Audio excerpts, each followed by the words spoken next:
Good morning, dear Sangha. Today is November 17, the year 2019, and we are about 2/3 of our autumn retreat.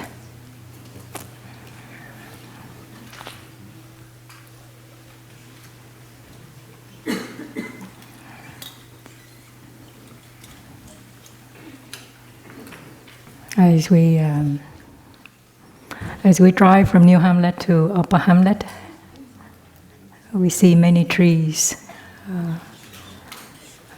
shedding their leaves, the dead leaves, so that they can withdraw deeper into the core to preserve their energy, their vitality. So next spring, it can spring forth the new leaves, new buds, new branches, new life. And I see our Sangha is like a tree also. We have this autumn retreat so that all of us can stay home and conserve our energy,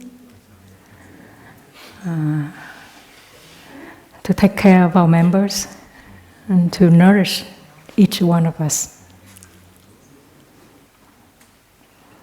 In New Hamlet, we have a few sessions of sharing and listening. It brings in. I feel it brings in a new breath of life to the Sangha. Because we are quite busy year-round, we don't have the time that just to be together and we share what is really deep in our heart. And the best thing about these things is we don't need to make any decision. We just share and we listen. So in that way, we get to know our sisters better, to know what state of their health they are in. Like one session, we talk about our health, what kind of sickness we have, and what causes these sickness, and how can we take care of our health. So it brings in a lot of inspiration and renewal of our energy. And as we know, the autumn is the season of the lung. As many of us coughing a lot, it means that our body is not tuning well with the weather, with Mother Nature outside. There's a lot of things inside of us that we need to take care of. And if we don't know how to take care of it right now, we will cough the whole winter. And as you know, the winter is the season of the kidney. What I'm saying? I'm saying something wrong?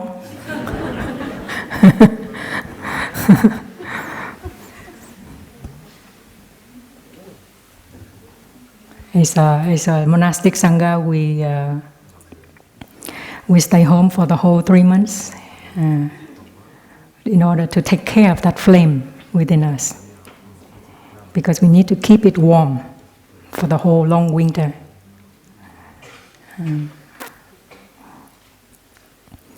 So as for our lay friends, you can learn a lot from the monastic community. As you see in this season, we have much less activities. This is the season for us to take care of ourselves and to conserve our energy and not to overspend our energy. Out there, we do the opposite. We have a lot of activities, we have a lot of parties, and the holiday is coming. So we spend a lot of our energy. So when the New Year's arrive, we are exhausted. We do the opposite. And that's how our body is not in tune with the nature. So being here in the monastery, you can learn this from the monastic community. When I was a novice, I was sent to Vermont, where we have Green Mountain Dharma Center and Maple Forest Monastery. So one day I went to see Thầy and to say goodbye to him. And Thầy asked me, "Oh, when you are away from Plum Village, do you miss Plum Village?" Without thinking, I said, "No." After a few minutes of silence, Thầy looked at me with a lot of compassion. And he said, "You should have a little attachment."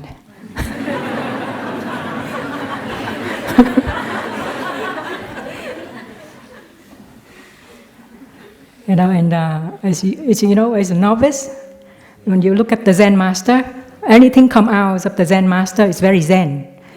So with the novice mind, I thought, "Oh, I'm a novice, but he already gave me a Kong Ang."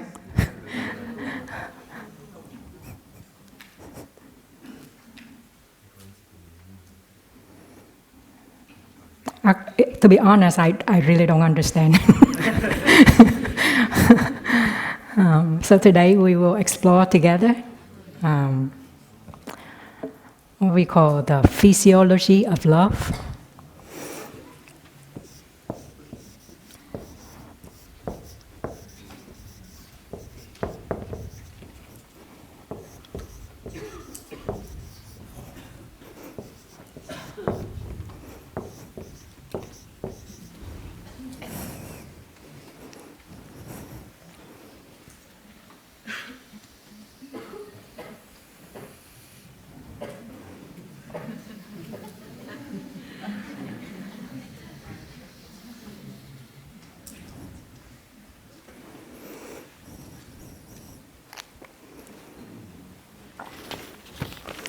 So when we look at the old mammals, look at the mammals babies, we see that humans have the longest parental investment in raising children. How many years do you think we need to raise a baby? 20 years? To raise a baby, or I don't say raise an adult. At least a few years, right? 5 years, 7 years. Yeah.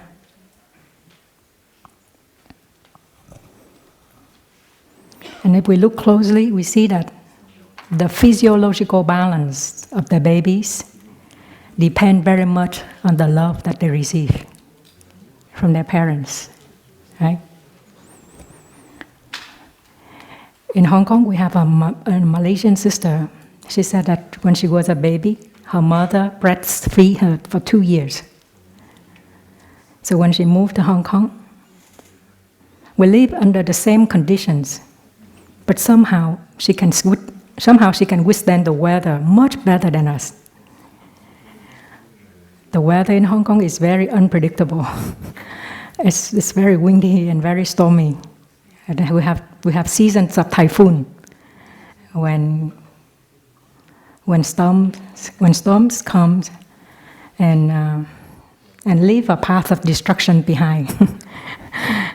So under the same condition, many of us suffer a lot because of that weather.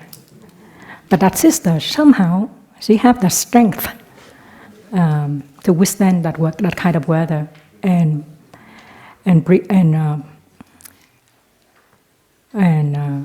persevere in her practice. And as we know, the milk that coming from the mother is the best kind of food for baby, and it have a lot of antibiotic in its own to help the baby to defend, to increase the immune system. In science, they say that if at the early stage of our life, if we have enough stimulation, of love and care from our parents. And later on, will help us a lot with our defense system, that we can fend off many kind of disease. And as we look into the Sangha, we see that many young brothers and sisters, when they join the Sangha, they're very happy. They're very joyful and very happy because they have such a good conditions from their family. They have enough love and care from their parents, so they develop normal. Their physiology develop very normal. But look at all the brothers and sisters, when they come from a very broken family, they did not have that chance, so they struggle a lot with their life. We have one sister who came from a very broken family. She was the result of an unwanted pregnancy. So when she was born and was a very, very young girl, she was physically and verbally abused by her own mother. So one day when she was about 12, the news that her mother disappeared, she said that she was trembling, with happiness, because she would not be abused anymore. And because she had a lot of suffering in life, so when she grew up, she had another tragedy. That her partner suddenly disappeared, actually suddenly drowned in the ocean when he went swimming one morning on her birthday day. So it's like overwhelming for her to cope with the suffering, right, with the pain. So when she entered the monastery, she has a lot of suffering. And her way of thinking, her way of internalizing, her way of perceiving things, it creates a lot of suffering for herself and for many other people in the community also. But as a whole community, we practice mindfulness every day. So she learned to generate this energy of mindfulness so she can take care of herself. Usually the first 2 years, she would cry a lot. But after 2 years, she's getting better. And she learned to create a new neural pathway on her brain, to recognize this is the condition of happiness, and not to drown in her own pain and suffering. Because you suffer for many years in your life, it becomes a pathway on your brain. And it's really, really affect the way you look at people, the way you speak, the way you think, the way you perceive. So being in a spiritual community like this, you have a very great chance to learn to create a new neural pathway in your brain, to learn to recognize the conditions of happiness, so that you don't drown in your own pain and suffering all the time. So we come back to the analogy of a baby. The normal development of a baby depends very much on the love that they receive from their parents. Without that kind of emotional contact with other beings, literally all the cells in the body stop developing. Like the whole body enters the state of hibernation. They do this kind of experiment in the hospital with the newborn babies. So they have a section that the nurse will feed them regularly and hug them and hold them. And they also have another section when only the nurse feed them, but no human contact, no touching or hugging or anything. And the result come out is very, very, very surprising. That these babies never having any touch with human, they grow very, very slow. And some of them even cannot survive. So as human, we really, really need to develop, we really need to have this kind of emotional connection with all the beings. Evolutions have wired our brain in such a way that part of our brain have a region that when we suffer, when we are in pain, we cry for help. But that exact same region is also responsible for responding to the cry for help from other beings. So that's how our brains have been wired in a way that we are very sensitive to the need of our children. We need to feed them, we know to feed them, to cuddle them, to protect them, and also to teach them how to defend themselves. So these things we can learn a lot in physiology, but there's actually one book I find that is very, very well written by a French doctor. I don't know if you know Dr. David Schreiber. He's a French doctor, but he did his study and research in the University of Pittsburgh in Pennsylvania, United States.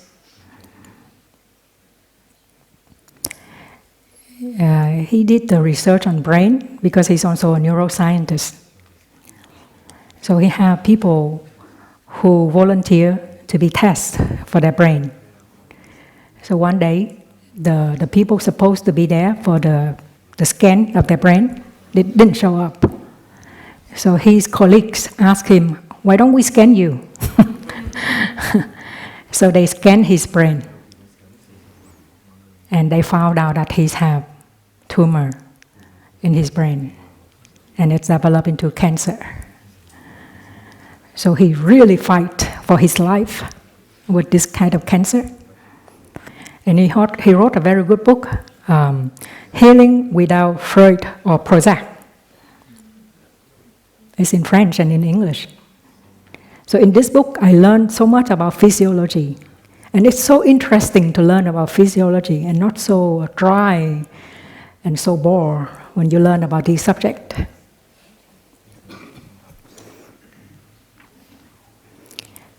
So all the information I share with you is come from this book. So our physiological balance depend on the love and the care we receive from our parents. Isn't it surprising that this is also true to adult? Not only as a baby we need love and care, but as we grow up, as adult, we also need this kind of biological need. We need food, we need oxygen, but we also need love. And in this book, he said that at all times, our physiological balance depends very much on our relation with other people. So in order to govern the best of our physiology, we have to govern our relation with other people. And as we know, we cannot live alone. Even though we live alone, but we still have relation with other people. Our family members, our colleagues, people we work with, or our partners, our children, our grandparents, our parents. Even though we live alone, we still have to relate to other people. And at all times, our physiological balance depends very much on our relation with other people. So a physiological a relationship is a physiological process. And to have a loving relationship is already a physiological remedy.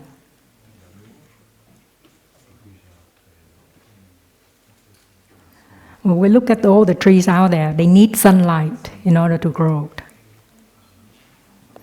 As we human, we also need that kind of love, that kind of light, the light of love and friendship, so that we can grow. So having an illusion that I can be well, I can be okay on my own, is kind of illusion. When we cut off ourselves from other people, emotionally, we may fall into the state of depression or anxiety. And as we look around, we see many people, many depressive people everywhere.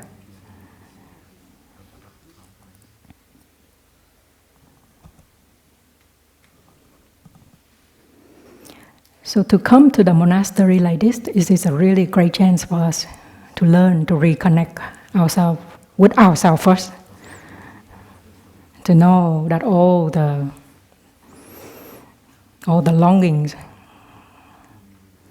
all the emotional issues, all the pain, all the disappointment, all the resentment that we have, that we carry with us. And then we also have the chance to connect to other people and find that friendship, that brotherhood and sisterhood that can help us to embrace ourselves. So today we will talk about how emotionally we can connect to other people. And this is one of the ways that we build our Sangha, we build our community.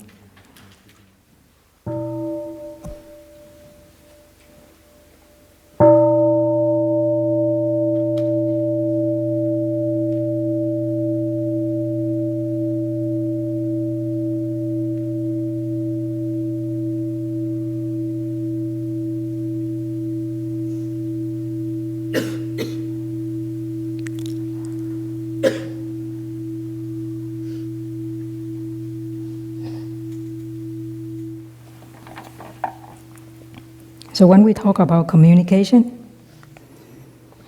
we talk about emotion. Because we have that need to communicate what we feel, how we feel, about ourselves, about things, about people. And how do we communicate with other people? It's very interesting to look at the word emotion.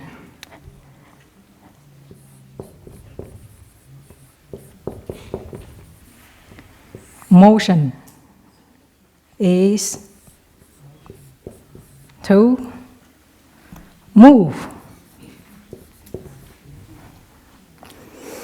The car is in motion. I might sound like an English teacher, huh? What is E?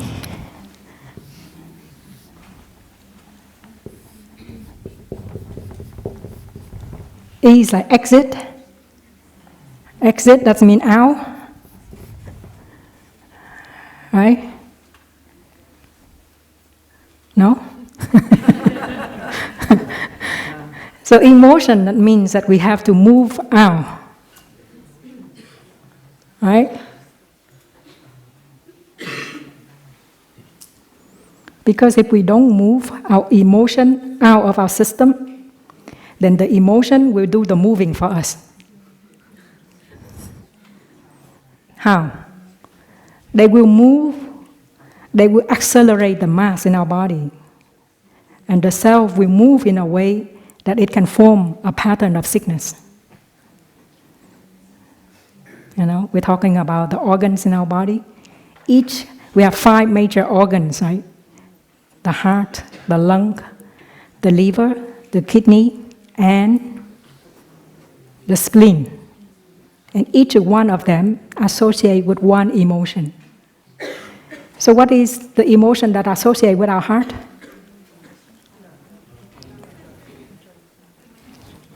Happiness. So this season is the season of the lung. What is the emotion associated with the lung? Sadness and grief. So then in about next month we will fully enter the winter, and would be the season of the kidney. And what is an emotion associated with our kidney? Kidney, fear? Maybe, yeah. And what is an emotion associated with our liver? Anger. And what is an emotion associated with our spleen? Huh? Hallucination? I'm sorry. Rumination. Yeah, Thinking, worrying. Very good. I have many assistants today. Wonderful. So when we talk about communication, there's a few kinds of communication, and today I only can share a few only, and you may have your own discovery or learning. Yeah. So first of all, we talk about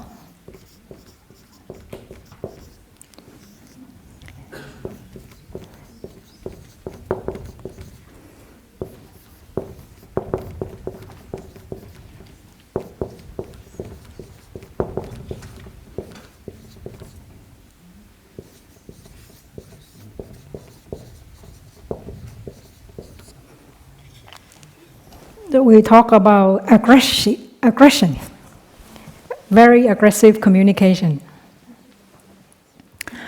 One time, I was very upsetting with one of the sisters, so I approached her and I said, "What's wrong with you? Why you always react like that?" And as soon as I opened my mouth, I realized that I made a very big mistake. Of course, when I put someone in that position, that person have to defend herself. And I realized that this is a very aggressive communication. I begin with you. Another kind of communication is passive, that we don't know how to communicate our need. Most of the time we receive and we listen to the need of other people, but we don't know how to communicate our need to other people. And we have many kinds of dissatisfaction, disappointment, but we don't know how to communicate. So when beginning of this autumn retreat, we changed room. So when I move into the new room with my new roommates, I asked them if we can sit down and talk a little bit, how we live together. So I asked them, when you are sick, what kind of food that you like to have, so that I can take care of that. So I don't need to ask you, because when you are sick, you want to rest. I don't want to come and ask you, do you want to eat? I'm going to cook something for you. No, I don't want to do that. Yeah. So I asked them in advance. And of course they told me what they like. And then I told them, I said, I also have a need. I like to inform you, so you can be aware of my need. That I like to sleep in the dark. The room have to be dark. I cannot stand the screen of any electronic devices. Even though you turn off the light in the room, but the screen is still bright enough to trigger your eyes muscles. And I cannot rest in a room with electronic devices like that.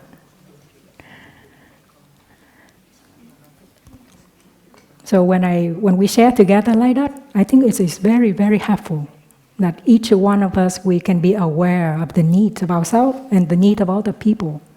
How we can rest well, how we can share the room harmoniously. So when I share this with all the novices, so one novice, after listening, she said, "Oh, I realized that so far I have a wrong kind of communication. I have a wrong kind of compassion, because I always listen to the need of other people, but I don't know how to say my need. So sometimes I feel very, very disappointed. I feel very dissatisfactory. But I don't know how to say it." So this is one kind of like passive communication. We at the end of receiving, but we are not able to channel the communication between ourselves and other people. And another kind of communication is neither passive nor aggressive. When I was at Deer Park many years ago, Deer Park Monastery in Southern California, many years ago, and one day we have a Dharma teacher meeting, and we have an elder sister who is in her 60s. And as you know, when you get to that age, you want to slow down, right? So she proposed that to have less retreat, so that everybody have enough time to rest, to do other things. But in the community, we also have many young brothers and sisters. So we have one young brother, not quite so young, but young enough, in his mid-30s or late 30s. And as you know, at that age, how do you feel? Full of energy, right? And he has a lot of vision how our community can contribute to many social change. Like this autumn, we talk a lot about Mother Earth, you know. So he listened to her sharing, and he really, really let it process, and he allowed him time before he speaks.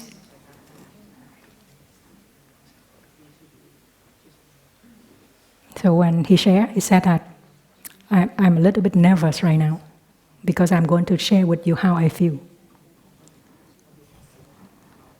And he said that I ordained because I like to serve. I like to contribute. And this retreat is so nourishing and healing, not only to me, but to many other people. So in general, he talked about his feeling, how he feels about, our community.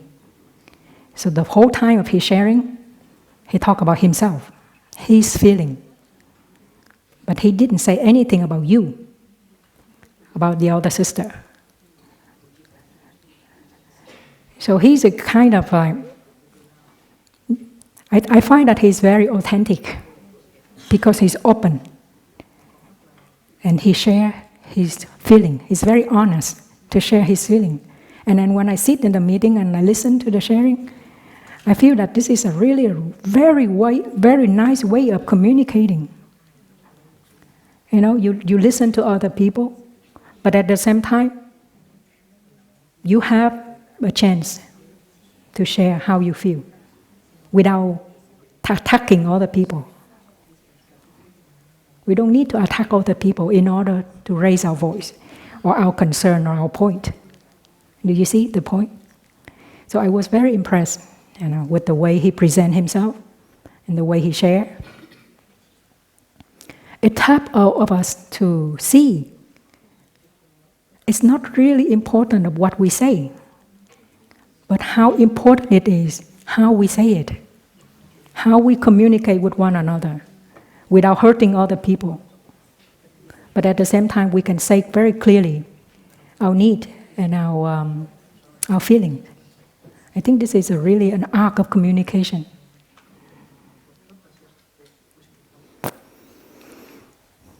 And as you come to the monastery, you have this chance to learn.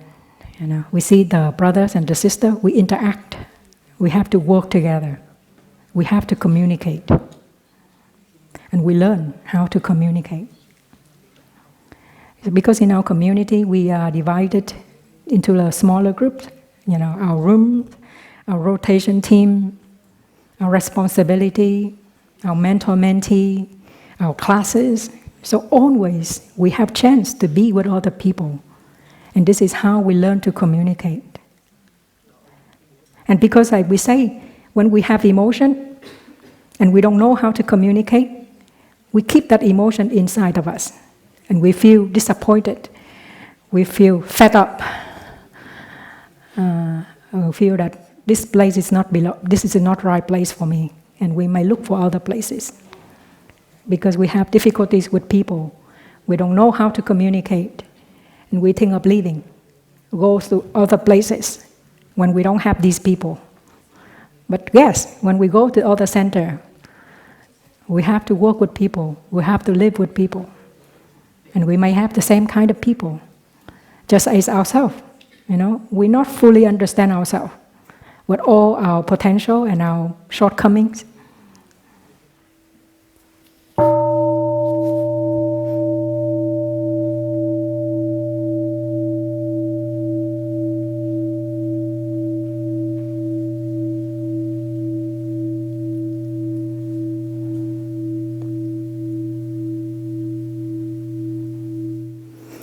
So it is very important to learn to find words that we can communicate with other people. And this is what the Buddha said.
So the Buddha said, those who find the right words never offend anyone, yet they speak the truth. Their words are clear but never harsh. They do not take offense and they do not give it. So we need to learn how to find words that we can pass the emotion from our brain to the brain of other people, so that channel of communication can open and we can really open up and be honest how we feel about matters, about people. So we are not at the end to receive only and not be able to exchange. So I find that in the monastery, this is we call the mindful communication. Because with this kind of communication, it enables us to give, to receive, to exchange. But at the same time, we are respectful toward our own limit. And at the same time, the needs of other people, to be aware of the need of other people. When we ignore the needs of other people, our needs will never met.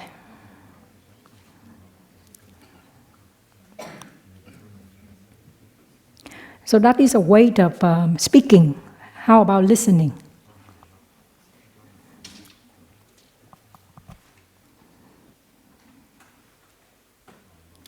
You know, one time there's a young brother who came to Thầy, and he said that, oh, my mother just passed away. And Thầy hugs him, and he cried, and he wet Thay's jacket with his tears because he's so much in pain of losing his mother.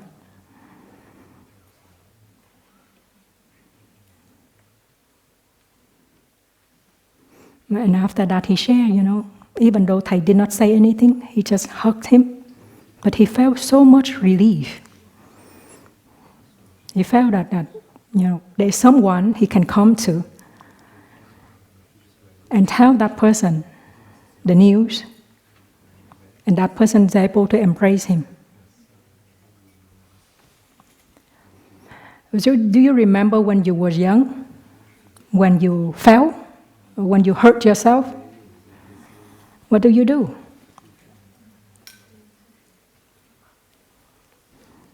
play video game? No, you run to your mother, right? And you will tell her everything, crying and telling her how you felt.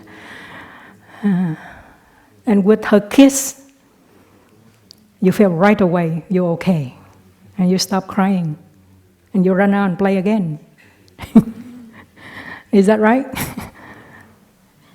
So you felt that kind of listening from your mother? Because she put herself in your position, that she felt that pain, that hurt. So she is one with you.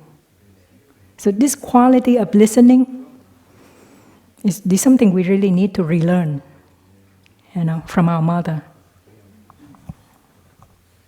So in the community we say mindful listening, but we can also say that we can listen with empathy. That means we listen as we are the other person, so that the other person have a chance to really express.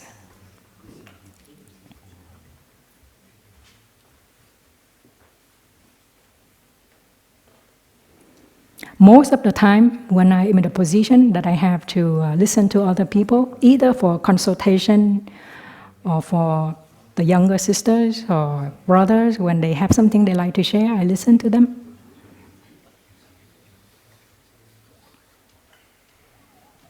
And I learned that when I listen to them, I should not get lost in the details of what they told me. You know, sometimes when you are in great pain, you may get lost in your pain. And then when you share that pain to other people, and that without mindful listening, you know, it can touch many things in us. So I learned to listen attentively for a few minutes, and I try to get the person get back on their feet, so that I don't get lost in the detail, and that person doesn't get lost in the detail either. So one thing I learned is never underestimate the power of our own capacity of coping with difficulties or challenge. You know, when you are in great pain or great suffering, you need to say it. And that pain, that suffering need to be acknowledged, that is there. But once it's out, then you need to gather your energy and your resources so that you can stand back on your feet. And not asking for advice or the decision. Should I divorce him? Should I marry her?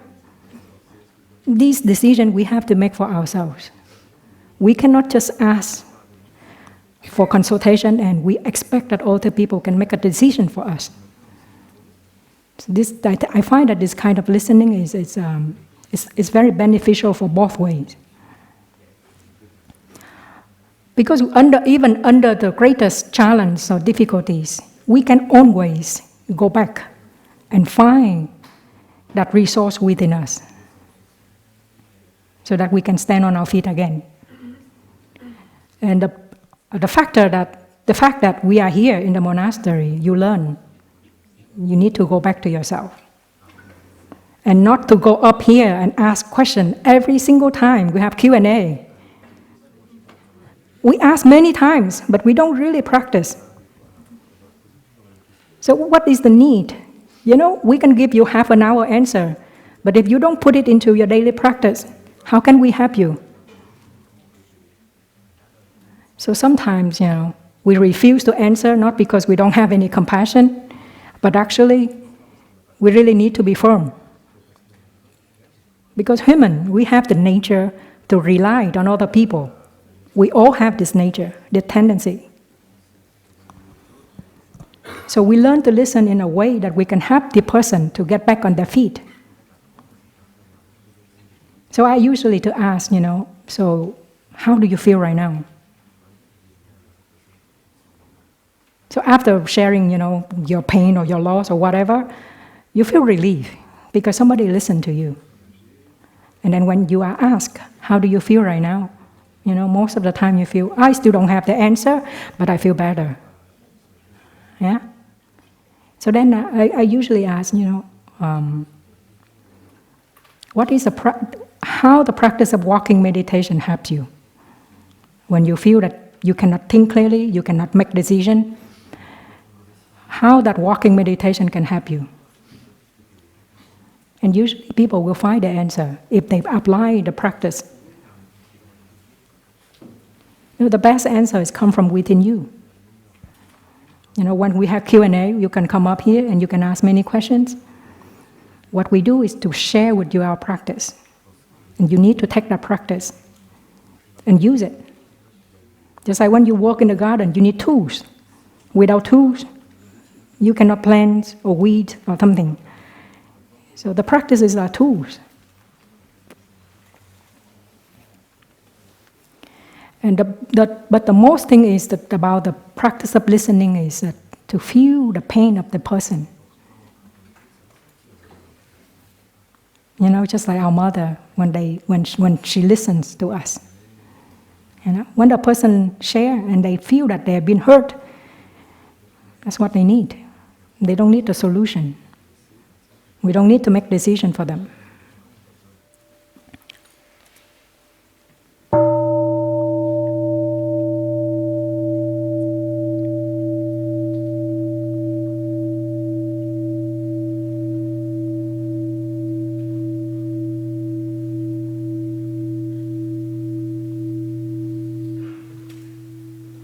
Another good example of listening. You see why we have autumn retreat right now and not winter retreat anymore. Many of you may wonder why we changed it from winter retreat to autumn retreat. So we have meeting and we listen to all the members of the community, and we see that there's a need to invest in the monastic community. And autumn is the best time for all of us to stay home, to study, to practice, to guide, to teach, and do everything. We don't travel. But there is also the need of the lay community out there needing to have retreats. And many of our members want also to continue to go out in autumn in order to lead retreats. So we listen to each other.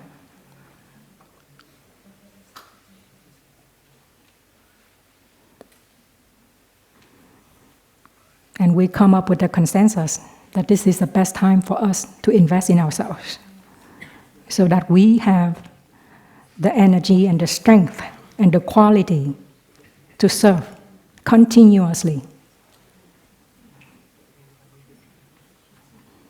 And that satisfies everybody. And that's how we have this decision, that we will move from winter retreat to autumn retreat.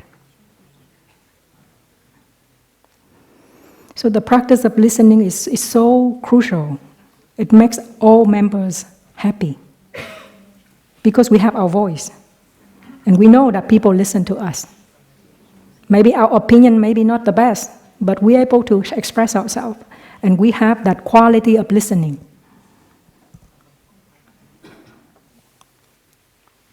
So democracy comes with a cost, patience, because we need a lot of time to listen to one another. But the important thing is to make everyone happy. We don't want to make the decision that people are not happy or they're not able to express themselves. So this practice we learn and relearn all over the time.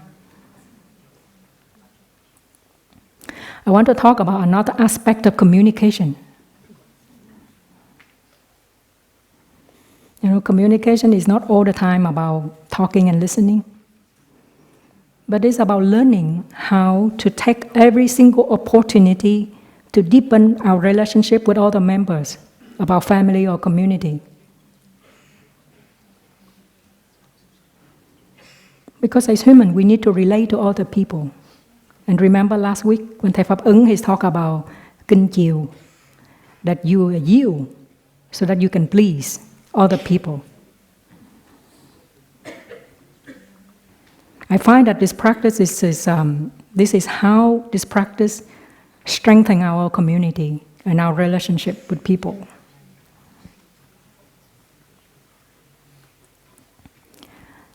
Like I said, we have groups of people in our community. We divide into groups so that we can take care of each other better. We get to know each other better. Do you see how serious I am? If I live by myself, I will be very serious. But very luckily, I live with many sisters. And they are young, and they are very mischievous. And very clever. So, they poke at me in a very funny way, so that they help me to see myself. I don't need to be serious all the time.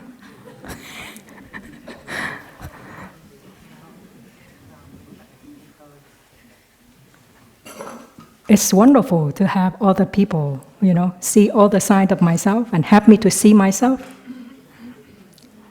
Otherwise, my self-importance will jump out from time to time.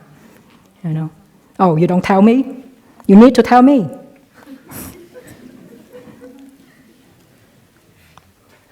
This winter, when we allocate works to other sisters, like volunteer yourself to lead different groups or different workshops, I find that our Sangha is a pool of talents, many talents, creativity, humor, intelligence. It's so nourishing, to just follow. When we asked two sisters to take care of the monastic activity in our own Hamlet, they came up with the activities that is so nourishing for all of us. And I just cannot help myself by just following. And feel so grateful that I have these sisters take care of this and so creative. And I just follow. I don't need to be important, to have my involvement into that. No, I don't. Just follow. With my follow like that, it creates more harmony in the community. I don't need to have many voices. So when we have meeting with different Hamlets, Brother Pháp Ứng, he's called himself a turtle. And I agree. He just sit there, do nothing in a meeting. But I feel so nourished with his presence. He doesn't say anything. He just sit and be with the community. But his quality of listening is very, very wonderful. So I also aspire to practice something like that. I don't need to say all the time. Just listen. Actually, when we learn to listen, we know how to share. We know how to speak.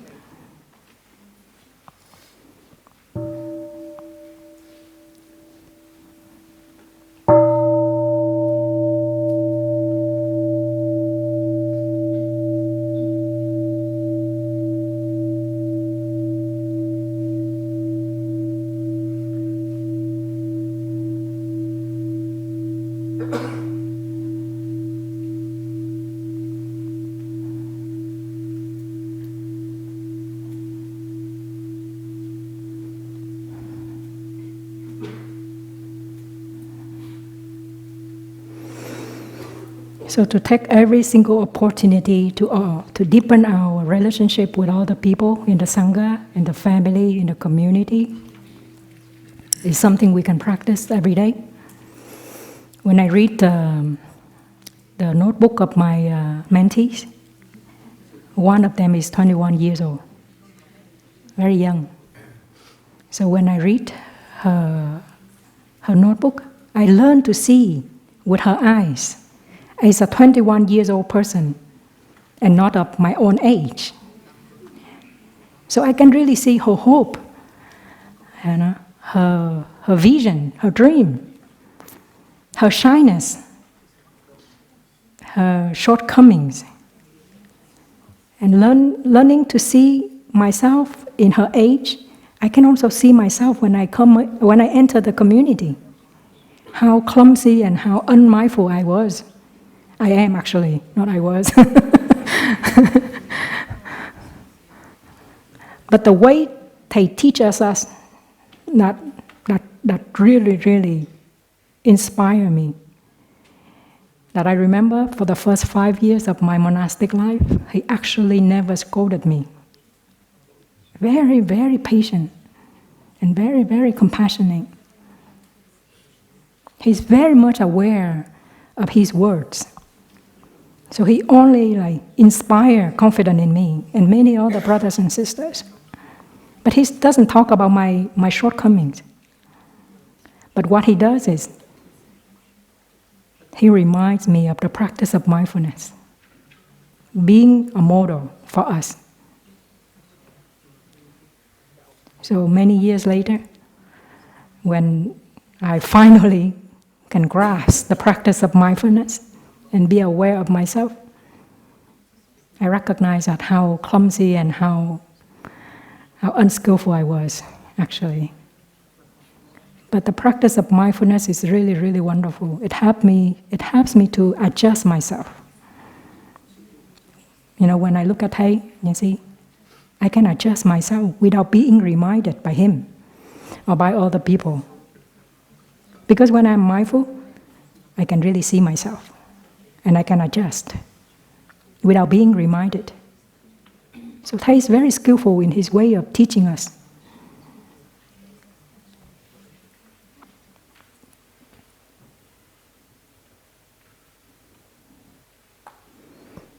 So when I have a chance to be with other sisters, I learn about their background, their culture, their families.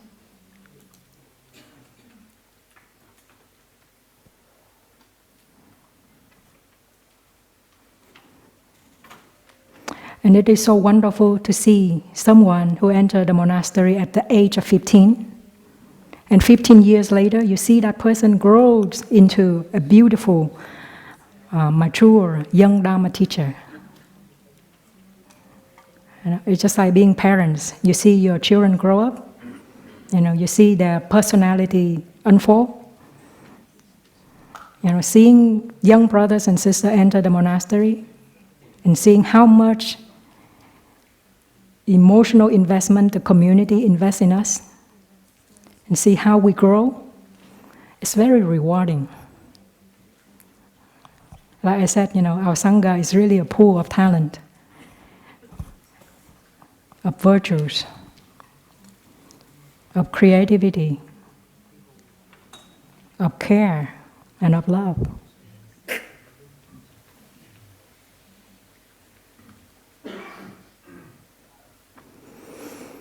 So, to the end,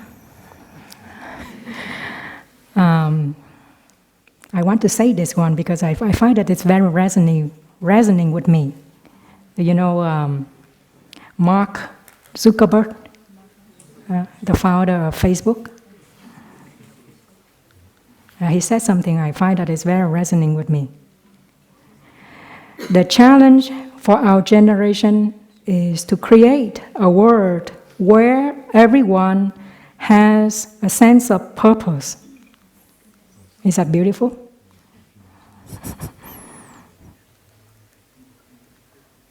So when we learn to balance our emotion, To learn to our emotion is not just about to govern our inner physiology, but learn to regulate, to balance our emotional connection with other people, and to ensure that we have a place in the family, in the community, in society, so that we can serve. There's many good causes out there to fight for. But if we know how to build a community of practitioners who have the same kind of mindset and vision, the work is not that difficult. But you alone, it will be very difficult. So when you look at the monastic community, I dare not say that it's a model, but I hope so.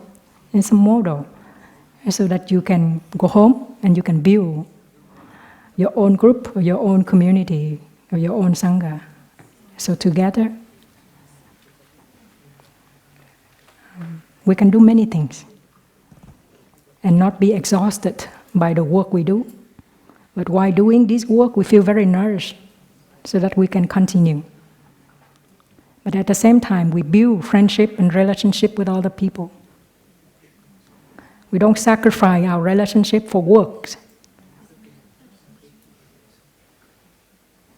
When we have relationship with other people, it will be never long-lasting emotional relationship without chronic conflict. When we are relating to other people, conflicts arises. It will never be, there is no conflict.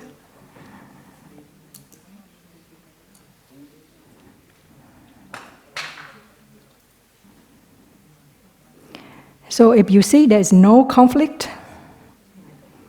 it may be the sign of emotional distance. So learning about mindful communication is a very, very good tool to help us to build our friendship, our relationship with other people, and build our community, so that together we can create a safe place for people to take refuge, but at the same time to mobilize the source of service, or the sense of purpose, that we have a sense of purpose. When we have a sense of purpose, we don't fall into depression because we have connection with other people.